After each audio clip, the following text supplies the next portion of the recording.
ఆకలి అనేది ఎంత భయంకరంగా ఉంటుందో మీకు తెలియదు సార్. నాకు తెలుసు.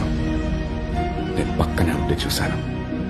ఇప్పుడు నా కోరికల్లా ఆకలిగా ఉన్నవాడికి అన్నం పెట్టాలి, అంతే సార్. ఈ లోకంలోనే ఎక్కువ సంతోషాన్ని ఇచ్చేది మనకి పరిచయం లేని వాళ్ళకి సహాయం చేయటం. అప్పుడు వాళ్ళు పొందే సంతోషాన్ని చూడటమే.